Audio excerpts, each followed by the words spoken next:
Hey everybody, new content for my channel and the Leanorama Discord server.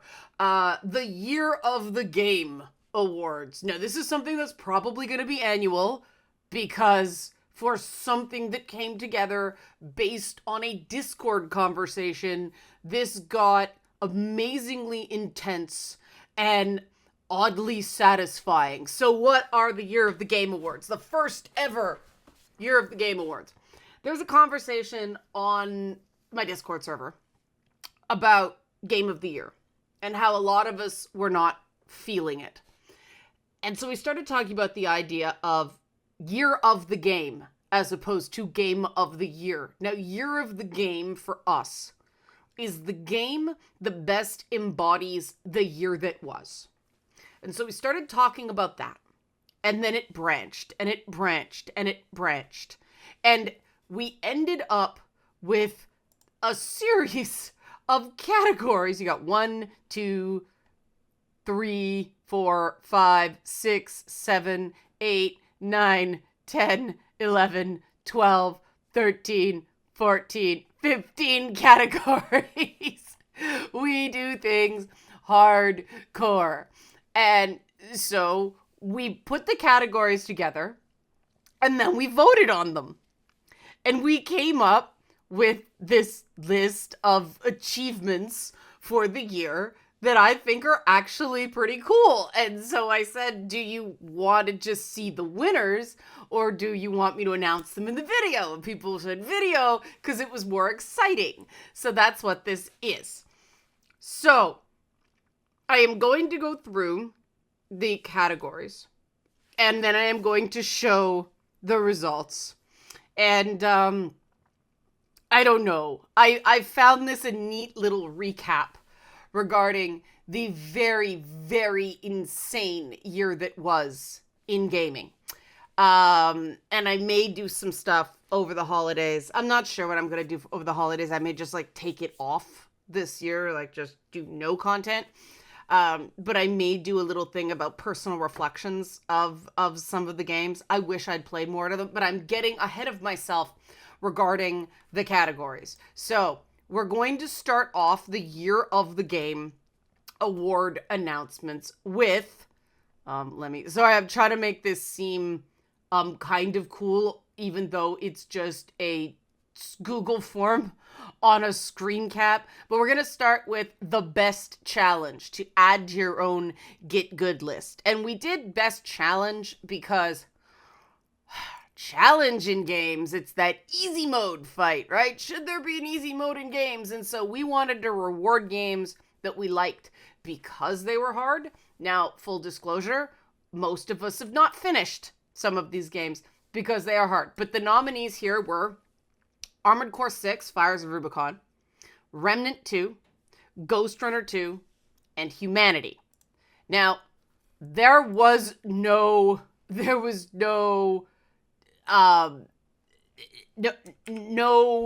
competition here. The winner of this category was very clearly Armored Core 6, Fires of Rubicon, with 58.3% of the vote. Now, this may be just because of the particular group that I cultivate in my community. But I don't know. Armored Core 6, that seems to be the one this year that people play just for the challenge.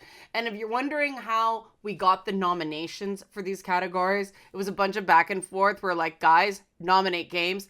If we had enough that kind of clumped into a single category, then we made it a category. And the minimum was 4. And that brings us to the next category. Which game in 2023 inspired the best, in quotes, smut? Don't add us or search. If you do, don't blame us for the nightmares. Legend of Zelda, Tears of the Kingdom. No, really. Baldur's Gate 3.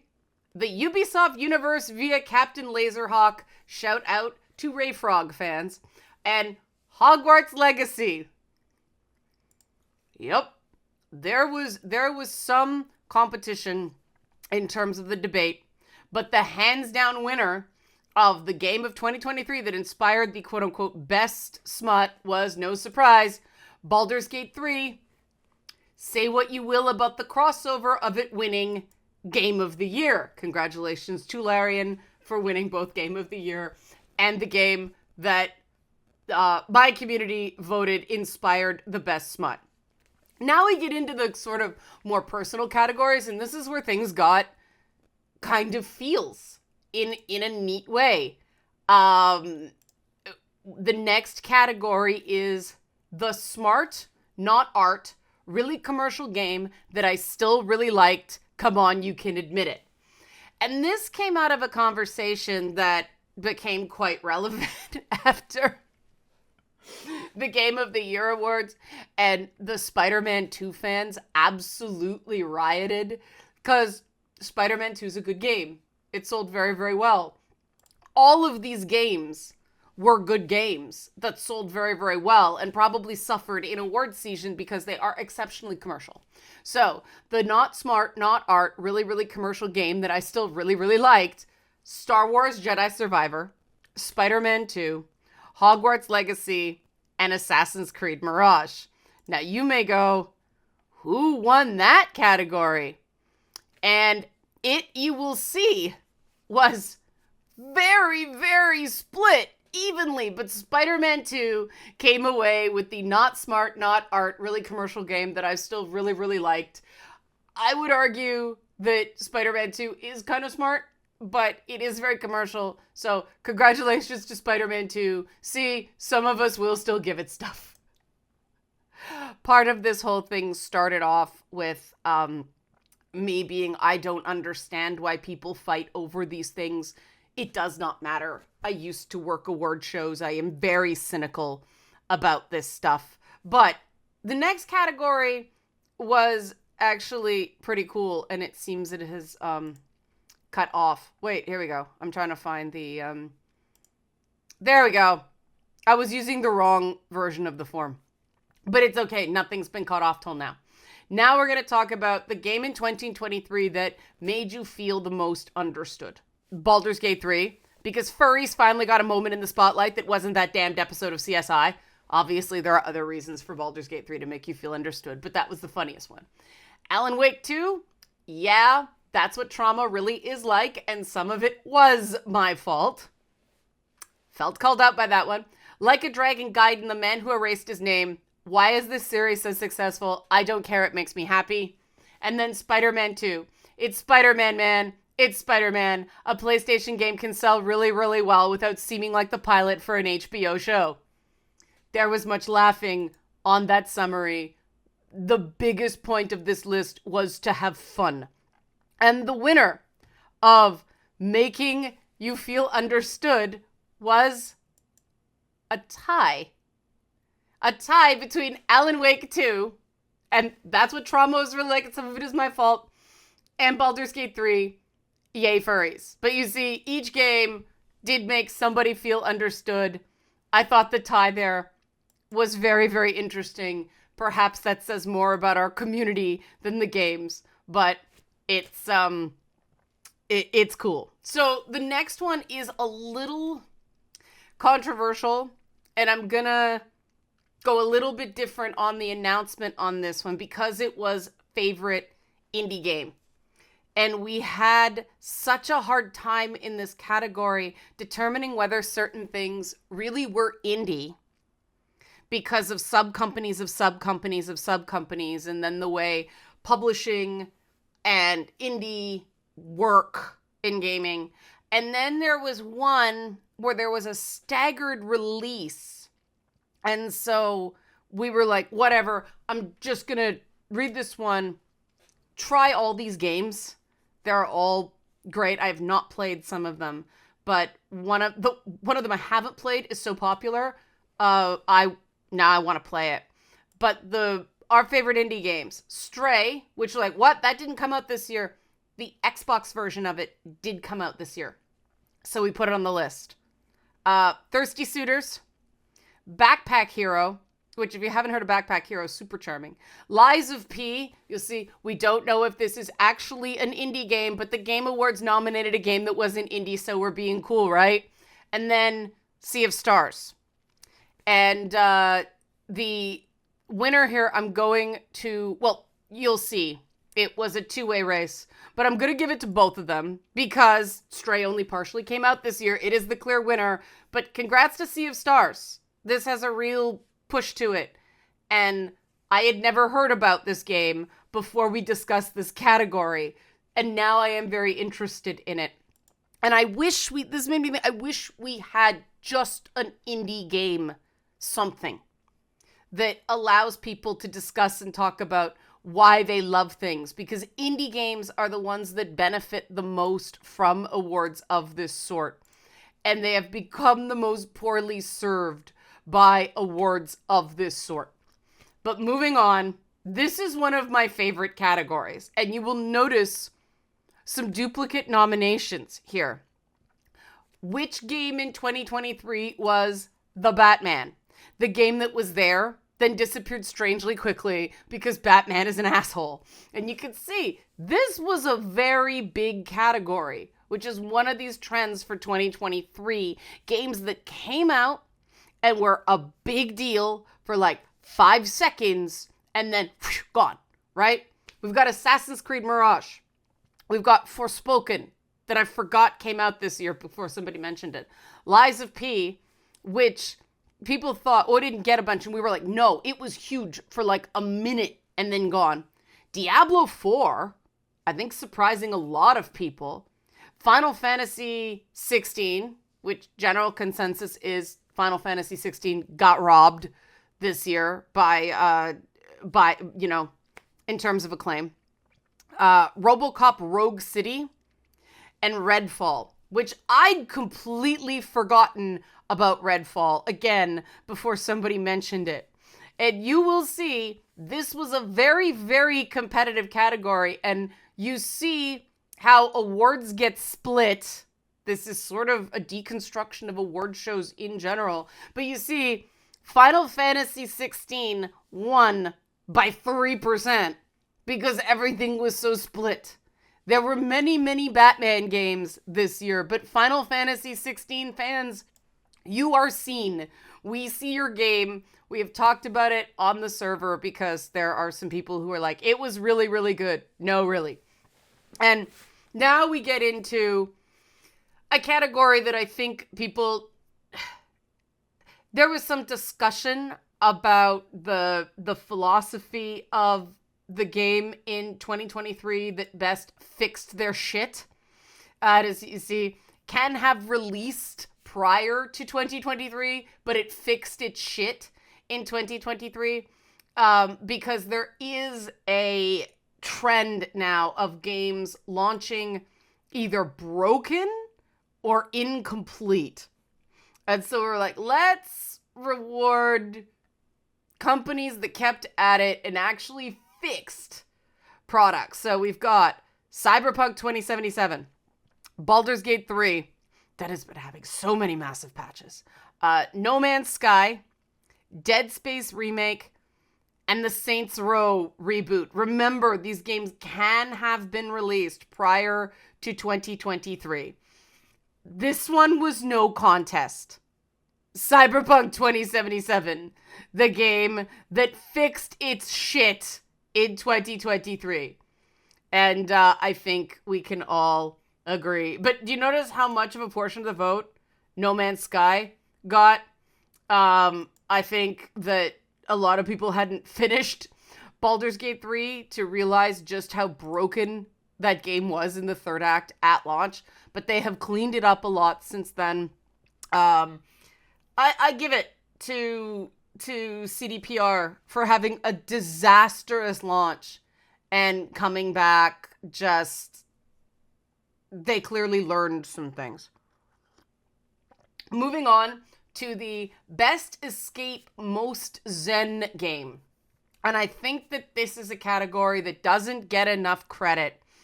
And so in 2023, the game that was the best Escape, or the most zen Away Crew World, The Legend of Zelda Tears of the Kingdom, Spider-Man 2, Power Wash Simulator, Armored Core 6 Fires of Rubicon, because hard can be zen, Hogwarts Legacy, and Star Wars Jedi Survivor. And the winner of that one is, I keep jumping around, the winner is, it was a surprisingly close race between Power Wash Simulator and The Legend of Zelda Tears of the Kingdom, but The Legend of Zelda Tears of the Kingdom pulled away. But mad props to Power Wash Simulator. Good for you going up against the Zelda game. But the Breath of the Wild and Tears of the Kingdom Zelda games are extremely zen. But you will notice Spider-Man 2 did quite well. And bless Google for actually making Spider-Man 2 red an ironic number of times just by accident, unless, Disney's making that happen behind the scenes. The next category was the game that required a PC upgrade. And this was a lot of conversation on my Discord server, because there's a lot of PC gamers there. So Baldur's Gate 3, people are still upgrading their PC to play Baldur's Gate 3 on my community. Alan Wake 2, but we couldn't afford those upgrades. I'm playing on console, I know, and my machine runs Baldur's Gate 3 fine. Cyberpunk 2077, Phantom Liberty, Starfield, and Forza Motorsport 2023. I was just glad to see Forza Motorsport show up somewhere there, because I like Forza Motorsport, and the racing games just kind of get lost. But there was really, there was a contest, but Alan Wake 2 took it with 40.7% of the vote, followed by Cyberpunk, Phantom Liberty, and Baldur's Gate 3. So, those Remedy specs were beefy. And made us all feel very, very poor. Moving on to the best remake, remaster, re-release. Why are there enough of these to have their own category? Why, God, why?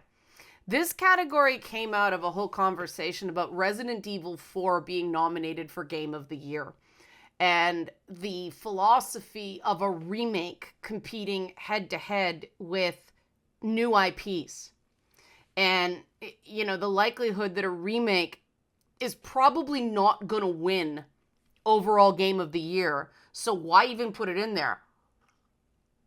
And then someone said, are there enough remakes to bother with its own category?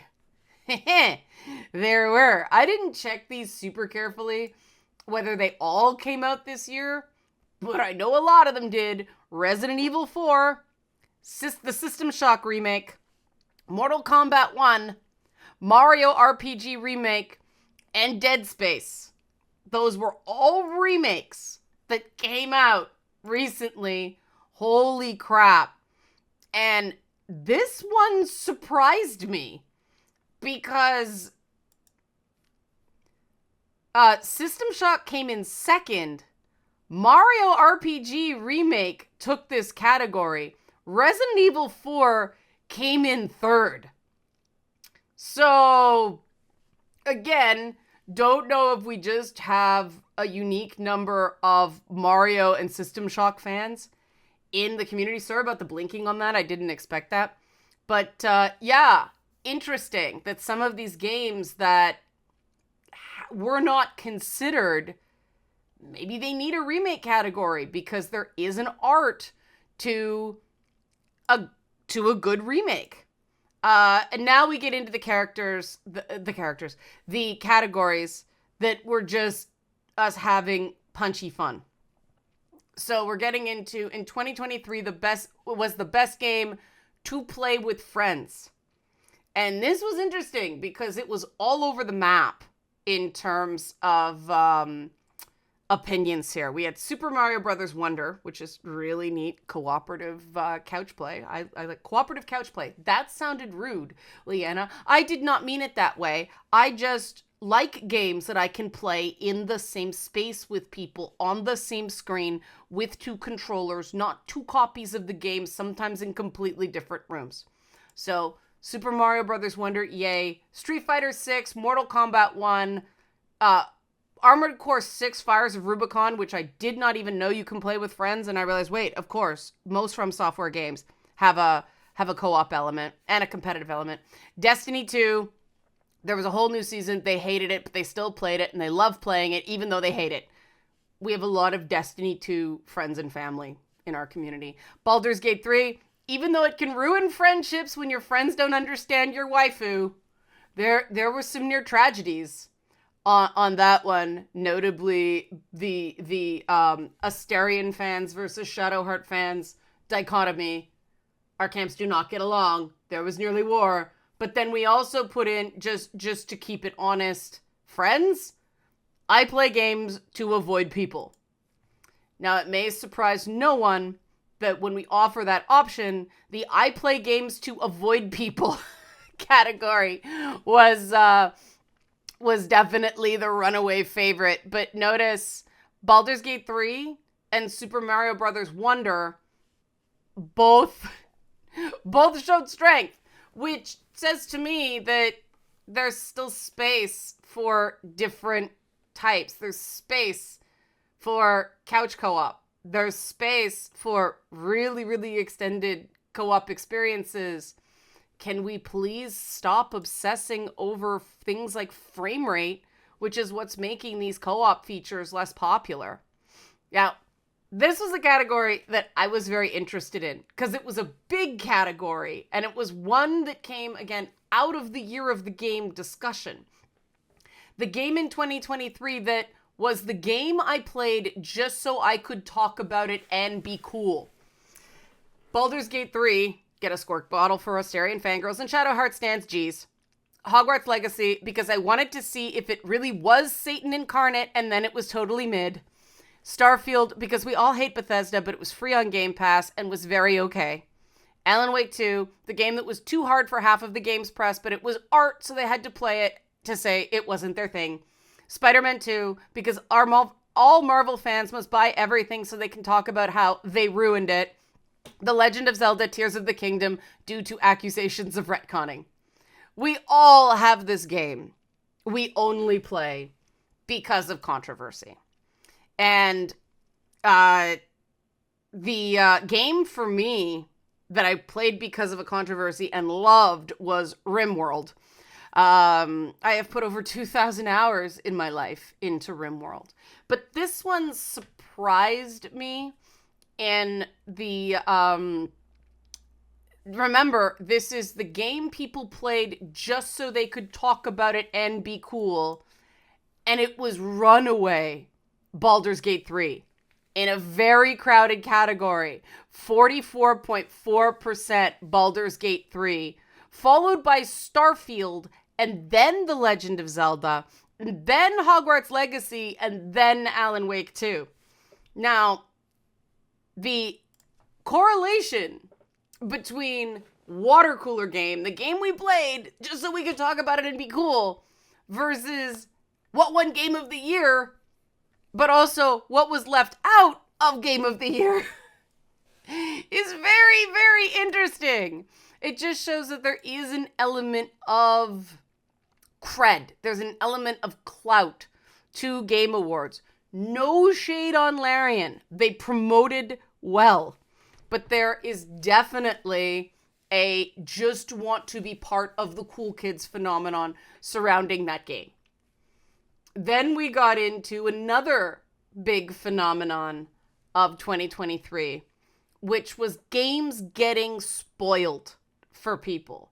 And the games got spoiled for lots of different reasons. And so this was an interesting review of the year because there was not a single person who participated in this conversation that didn't get spoiled on something. So, Baldur's Gate 3. Valerian social media accounts were spoiling major plot points within weeks of launch. I got spoiled that way because I am a big Baldur's Gate fan and I was watching the hype. and they put out their play statistics, and they showed the percentage of who made certain choices. And so I knew those were main choices. And I was like, why? Alan Wake 2.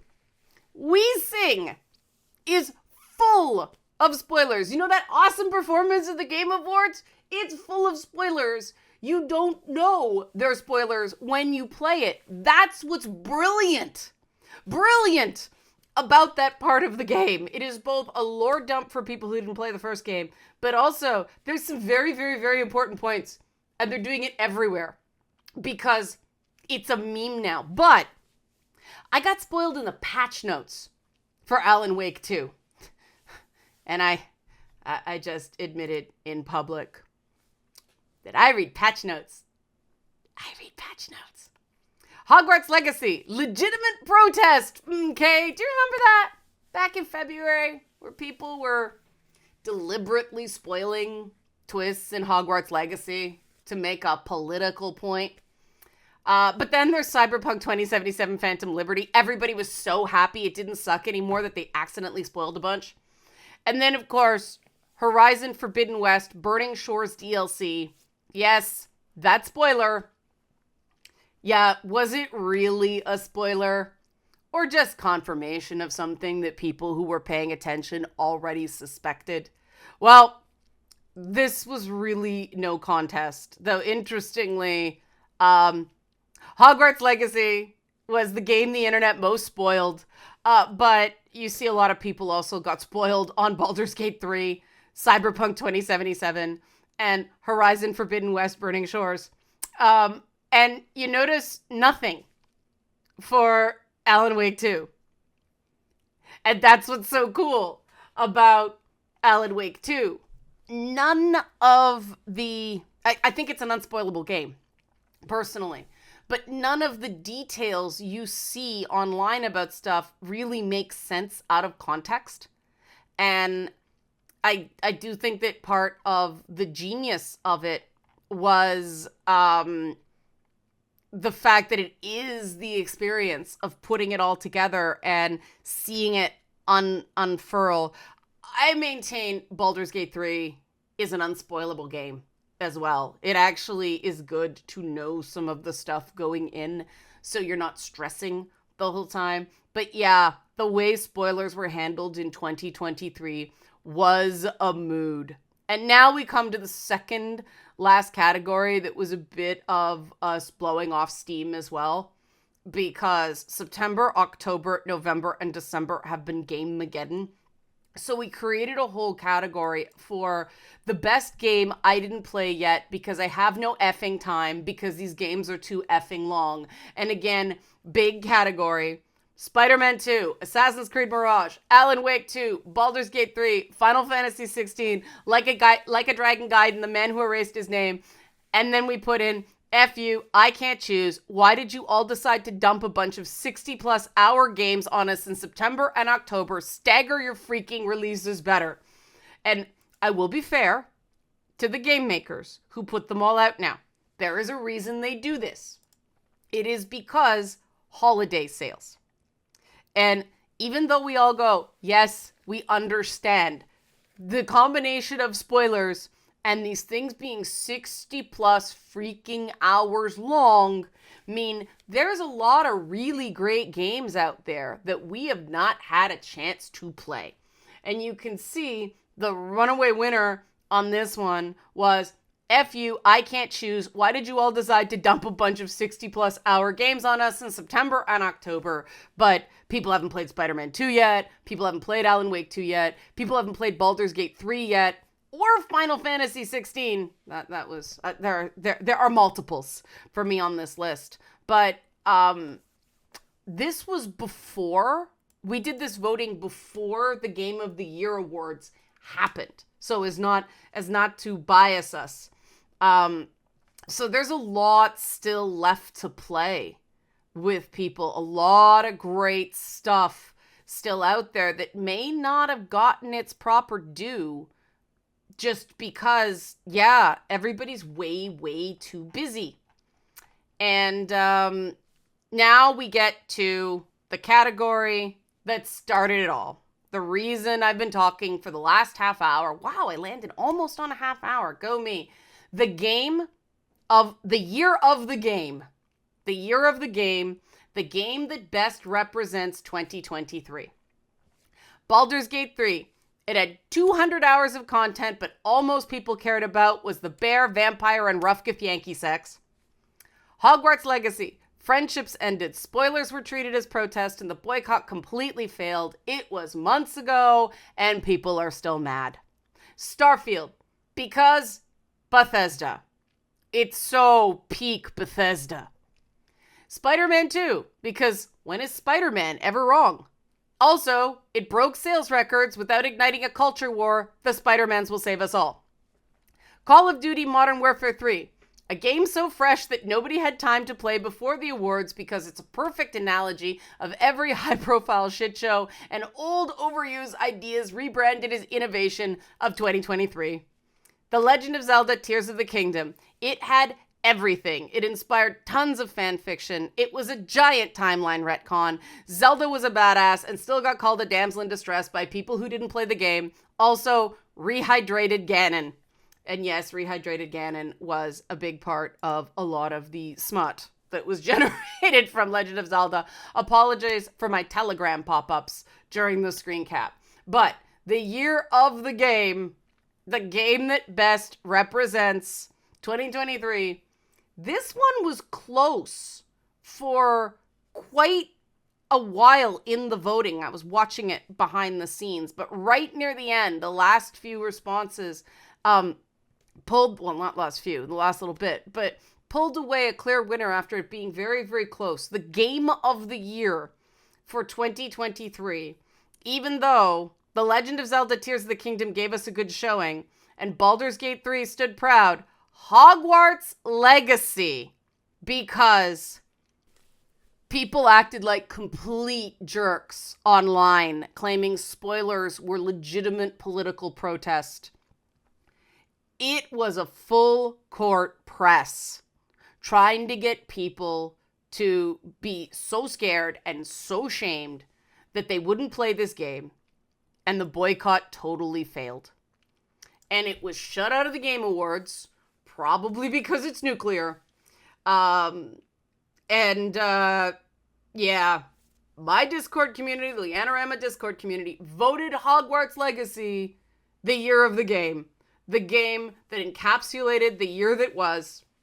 And I think that because there's so much great stuff to play, there's so much good stuff. Every year you see the pieces of, it was a terrible year for gaming. It was because of all the layoffs in the industry.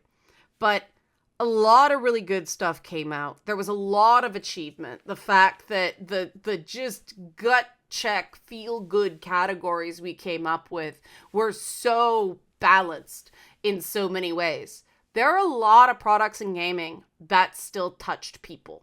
And that's important. That's what the community that we have built here rewards. And so there will definitely be a year of the game 2024 because that was fun. And we will watch trends throughout the year now because we know we're going to do it. So I hope you enjoyed this. If you would like to join the server and be part of this stuff, I'm trying to help support this channel. It's invite only just to keep the shenanigans at a minimum.